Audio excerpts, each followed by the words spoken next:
జనగామ జిల్లా దేవరూపల మండలం సూర్యాపేట జనగామ ప్రధాన రహదారిపై హైడ్రామా తప్పుడు కేసులతో బీఆర్ఎస్ పార్టీ నాయకుల అక్రమ అరెస్టుకు నిరసన రాస్తారోకో చేపట్టిన మాజీ మంత్రి ఎర్రబెల్లి దయాకర్ రావు. జనగామ జిల్లా దేవరూపల మండల కేంద్రంలోని బీఆర్ఎస్ పార్టీ కార్యాలయం నుండి పోలీస్ స్టేషన్ వరకు భారీ ర్యాలీ చేపట్టిన ఎర్రబెల్లి ఈ ప్రభుత్వాన్ని నేను పోలీస్ ఆఫీసర్ల మీద నాకు ఏసీపీ గారు మాట్లాడారు, డీసీపీ గారు మాట్లాడారు, సిపి గారు కూడా మాట్లాడారు. మీరు పోలీస్ స్టేషన్ ముందర ధర్నా చేయాలి, వాళ్ళను వదిలిపెట్టే వరకు ధర్నా చేయాలని ఎన్ని రోజులైనా పర్వాలేదు, కానీ జైలుకు దొరికించాం. ఆఖరికి మా కోరిక ఏంటంటే వాళ్ళ మీదైనా కేసు పెట్టే వరకు మేము పోలీస్ స్టేషన్ ముందర కూర్చోవాలని ఇలా ప్లాన్. మా నియోజకవర్గం నుంచి నాయకులందరూ, ముఖ్య నాయకులందరూ కూడా ఒక గంట లోపలనే మీ అందరం కూడా కూడటం జరిగింది. నేను ఒక్కటే చెప్తున్నా, సోమవారం చూస్తాం, మంగళవారం చూస్తాం, 26వ తారీఖు వరకు చూస్తాం.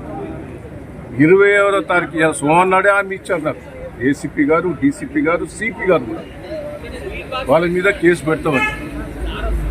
కేసు వాళ్ళు పెట్టకపోతే నేను 26వ తారీఖు వరకు టైం ఇస్తున్నాను.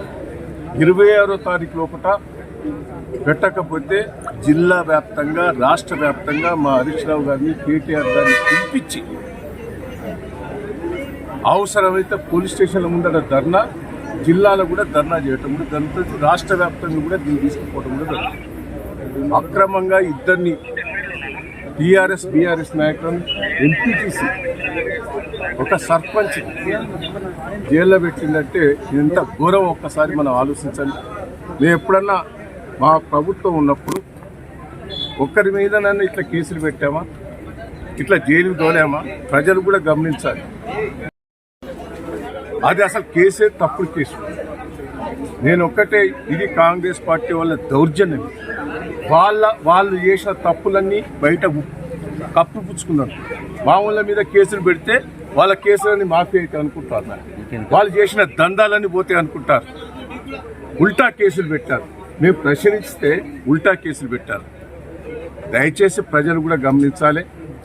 నేను పోలీస్ ఆఫీసర్లను కూడా నేను రిక్వెస్ట్ చేస్తున్నాను, దయచేసి మేము టీఆర్ఎస్ ప్రభుత్వం ఉన్నప్పుడు ఎటువంటి అక్రమ కేసులు పెట్టలే, తప్పుడు కేసులు పెట్టలే, ఎవరిని జైలుకు దోలే. దయచేసి మీరు కూడా వాళ్ళకు సహకరిస్తారు. అది ఖబర్దార్. ఎవరు సహకరించినా వదిలిపెట్టేది లేదు. మేము తెలుగుదేశంలో జైలు పోయినాం, తన్నులు తిన్నాం, కానీ ప్రజల కోసం ఇది ప్రజల కోసం మేము తాకులాట. ప్రజల భూములన్నీ కూడా కబ్జాలు చేస్తున్నారు, మైనింగ్ అంతా కూడా అక్రమ మైనింగ్ చేస్తున్నారు. వదిలిపెట్టే లేదు. ప్రజల పక్షాన పోరాటం చేస్తాం. ఎన్ని రోజులైనా మేము కూడా జైలు పోయేందుకు సిద్ధంగా ఉన్నాం.